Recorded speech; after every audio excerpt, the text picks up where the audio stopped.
nouvelle vidéo. Ça fait longtemps. Je sais, ça fait très longtemps. Ouais, ça fait longtemps que j'ai pas fait de face caméra parce que tout simplement je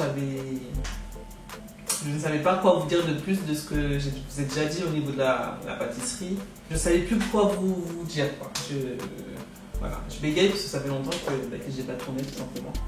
Bon, du coup je me suis rendu compte que j'avais dans un petit carnet des idées de vidéos que j'avais notées il y a longtemps. Et je me suis dit, bon, il y en a une, enfin, c'est parce qu'il fait beau aussi aujourd'hui, parce que je vous assure que c'est compliqué. Moi, j'ai pas de lumière pour l'instant. Il faut que je m'équipe de lumière. Donc, ce qui fait que c'est toujours en fonction de la lumière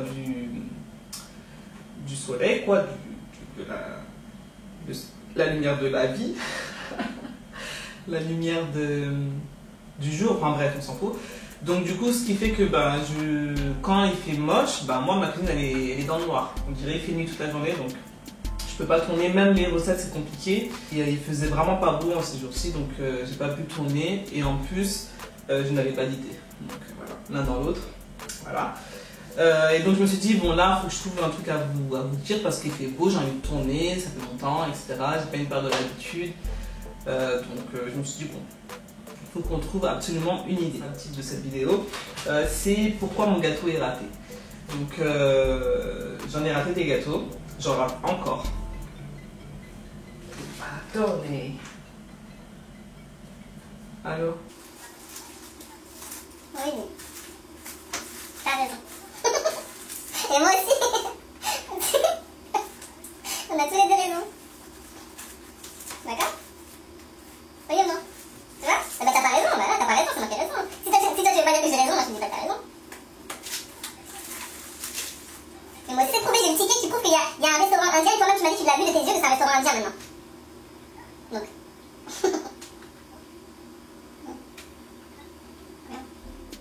Oui, donc je vous disais que ça m'arrive encore de rater mes gâteaux. Mais je me décourage jamais, je recommence à chaque fois parce que en général, selon ce que j'ai comme résultat, je sais à peu près où ça a foiré. Donc du coup, j'ai fait un petit récap et puis je vais partager ça avec vous. Donc c'est parti. Donc le souci qui se pose le plus souvent en général, c'est la gestion de la chaleur. Donc, quand j'ai la gestion de la chaleur, plutôt la gestion de la cuisson. Et en fonction des fours, c'est pas la même chose. Moi, il m'arrive de faire des gâteaux chez ma mère. C'est pas la même cuisson. Parfois, je rate mes recettes ou parfois, je les rate chez moi, mais je les réussis chez elle. Parce que c'est un peu compliqué à chaque fois de s'adapter à un nouveau four.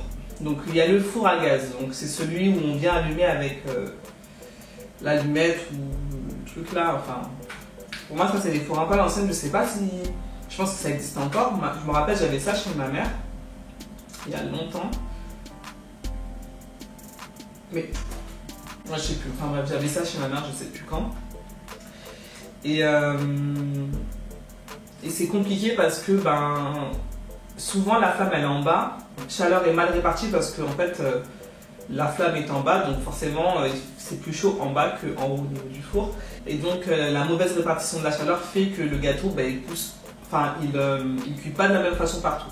C'est vrai que si vous êtes amené à faire beaucoup de pâtisserie, je pense que c'est mieux d'investir dans un four électrique ou à chaleur tournante, etc. Tout ce qui n'est pas à gaz, je pense que c'est mieux. Et ça vous donnera des meilleurs résultats, je pense. Ensuite, vous avez, peu importe le four, enfin, on va partir sur des fours déjà qui sont adaptés à la pâtisserie. Si vous mettez votre feu trop fort, quand je dis votre feu trop fort, si vous mettez la température trop forte, le gâteau risque de cuire en fait à l'extérieur et ne pas cuire à l'intérieur. Ou en fait on va avoir il risque d'abord cuire beaucoup à l'extérieur parce que de toute façon un gâteau cuit toujours à l'extérieur avant à l'intérieur, ça c'est sûr, c'est logique. Mais en fait la cuisson va être trop rapide à l'extérieur, ce qui fait qu'il risque de cramer à l'extérieur et être pas vraiment cuit à l'intérieur. Vous voyez ce que je veux dire? Donc le mieux c'est de mettre une chaleur pas trop forte. En général en pâtisserie on tourne entre 150 et 180 degrés selon ce que l'on fait.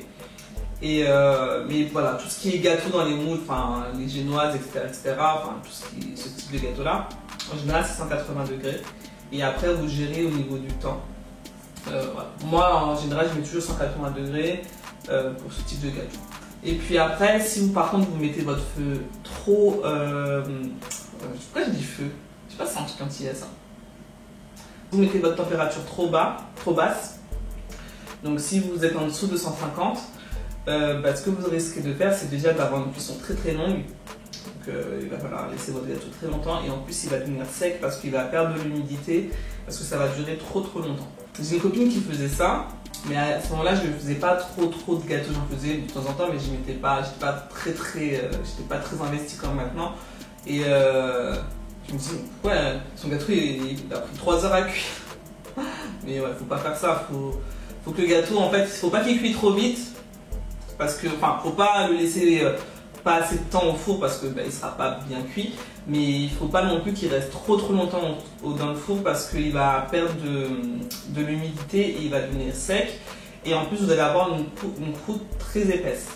Donc, des fois, c'est gênant, c'est pas très agréable d'avoir une très grosse croûte.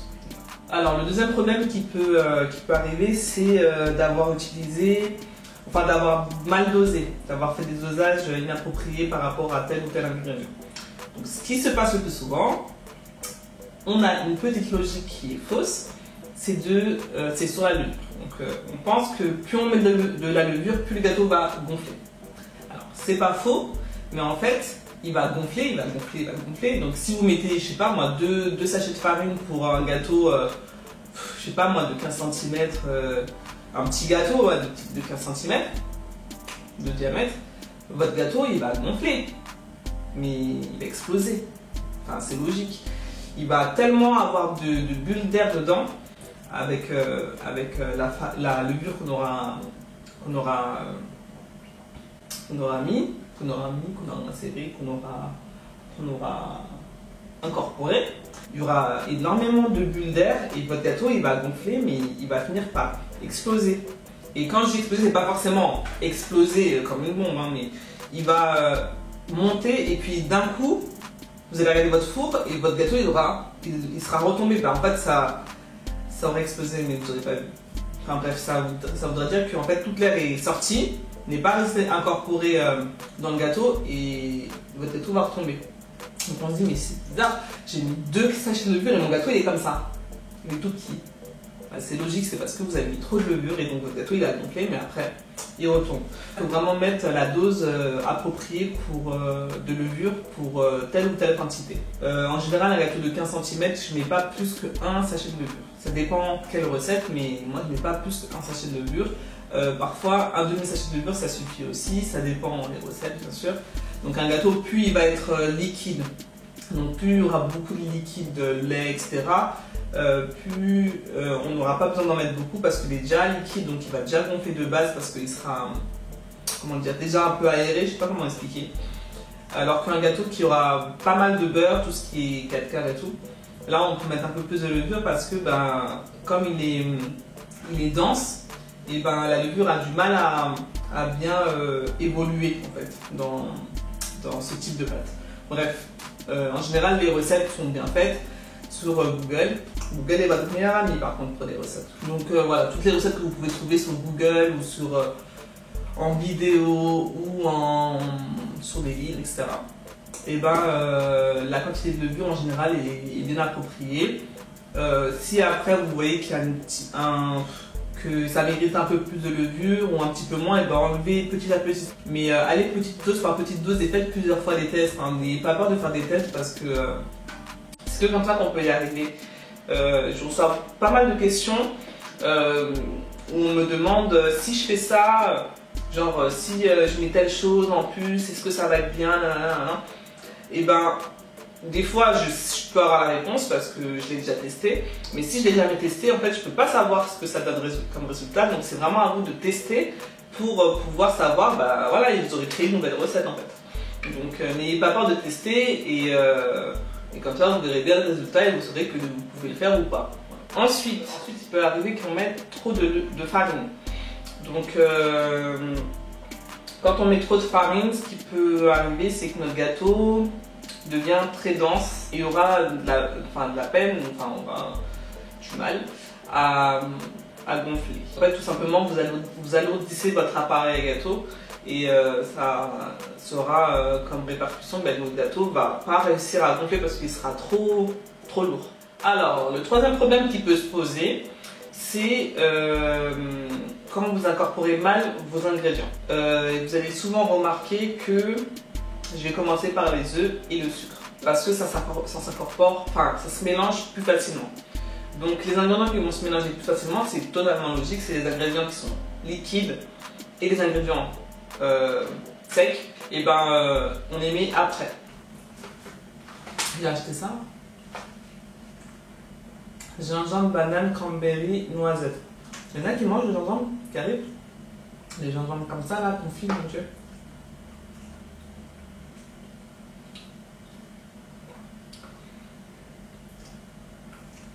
Je force. En fait, j'aime bien le goût.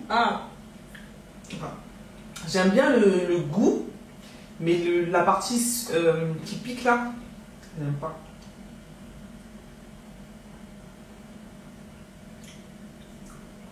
C'est pas possible de manger ça. C'est pas possible. Sinon les cranberries, ça, j'adore ça. Les bananes. Je sais plus ce que je disais.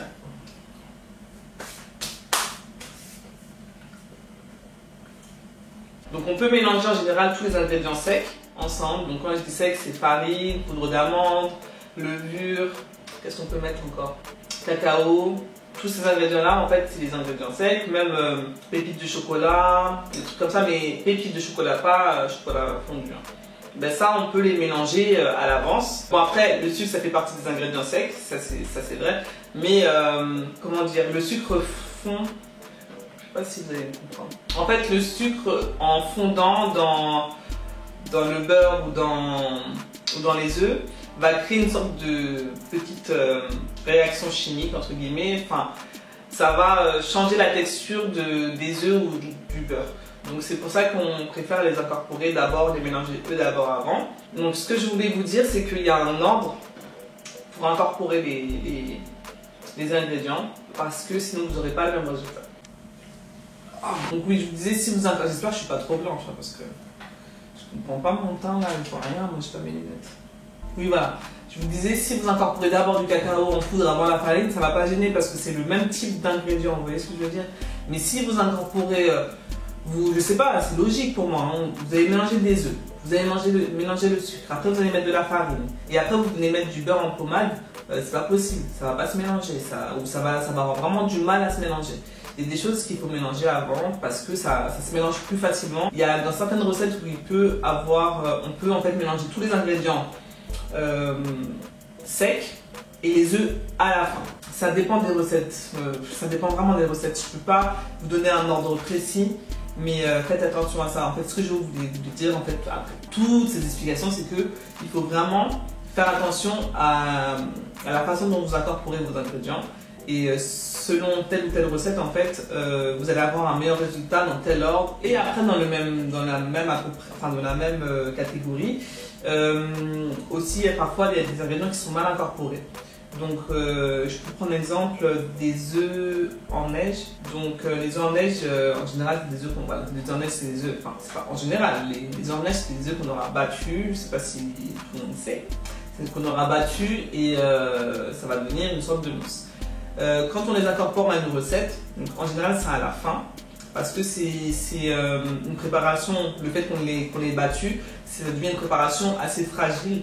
Donc le but en fait quand on incorpore des blancs d'œufs, c'est que notre gâteau soit plus léger, plus aéré. L'incorporer donc petit à petit. Et puis il faut aussi l'incorporer tout doucement. En général en tournant, en fait, en l'insérant de haut en bas. Je ne sais pas comment vous expliquer, mais toutes mes maries sont sales. En fait, c'est au lieu de tourner comme ça, on va tourner on va faire rentrer comme ça. De toute façon, si vous avez une vidéo où je mets des blancs d'œufs, vous allez voir et puis vous verrez.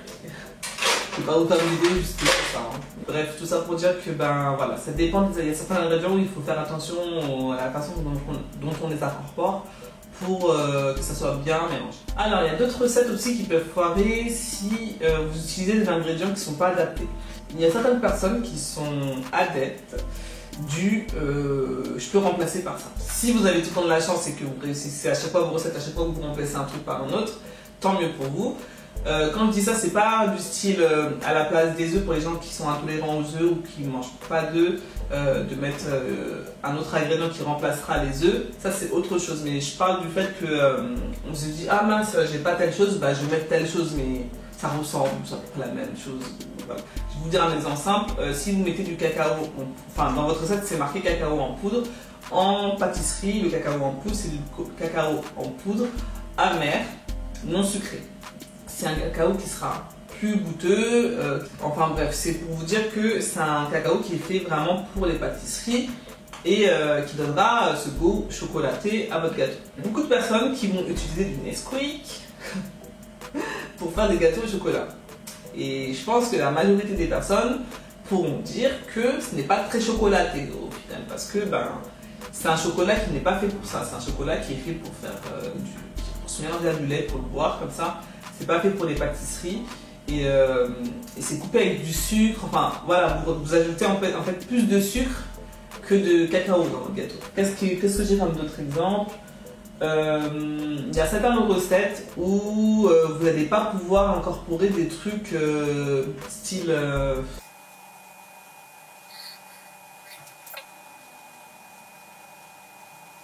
je sais plus ce que j'allais vous dire, mais en fait, il y a des fois, on veut modifier une recette et on se dit telle chose j'aime pas, donc je vais pas le mettre. Donc pour certaines choses, donc si c'est une histoire de arôme, bah oui, souvent on pose la question, est-ce que si je mets la vanille c'est grave? Est-ce que si je mets pas de vanille c'est grave? Bah, la vanille c'est que de l'arôme, t'en mets pas une tonne en général, ça change pas du tout la recette. Enfin, quand je dis ça change pas la recette, ça change pas la texture de votre pâte, ça apporte juste un goût en plus. Donc que vous mettiez de la vanille ou que vous n'en mettez pas, ça ne change rien du tout. Hein. Ça c'est un truc, vous inquiétez vraiment pas pour ça. Après, si vous dites moi je mange pas de sucre, je mets pas de sucre dans mon gâteau, peut-être que vous voulez pas mettre de sucre, le sucre blanc qui est entre guillemets un peu mauvais pour personne, ça je l'avoue, vous mettez autre chose qui fera office de sucre.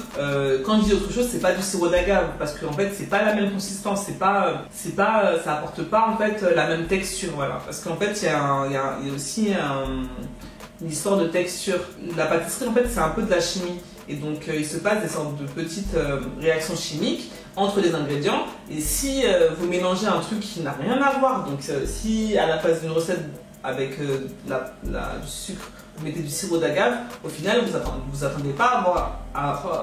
je m'énerve en fait. Je m'énerve et ma voix elle part. Et vous mettez du sirop d'agave à la place du sucre pour remplacer. Dans certaines recettes ça peut passer, mais dans d'autres vous allez vous retrouver avec un flan ou je sais pas quoi parce que il y a un truc qui manque, vous voyez. Il y a un truc qui manque dans l'équation. Alors aussi parfois on peut vouloir modifier une recette ou pas, hein, ou inventer une recette sans prendre en compte la transformation, je sais pas comment va se transformer son ingrédient en fait. Par exemple, les fruits, il y a certains fruits qui vont rendre de l'eau. Si par exemple sur une recette, c'est une recette à base de banane et que vous voulez remplacer avec la poire, et ben faites attention avec votre poire parce que votre poire rend de l'eau. Il faut d'abord la faire rendre son eau entre guillemets. Enfin moi ce que je fais c'est que je mets sur du sopalin, que je laisse l'aliment rendre son eau, comme ça j'ai le moins d'eau possible dans ma recette.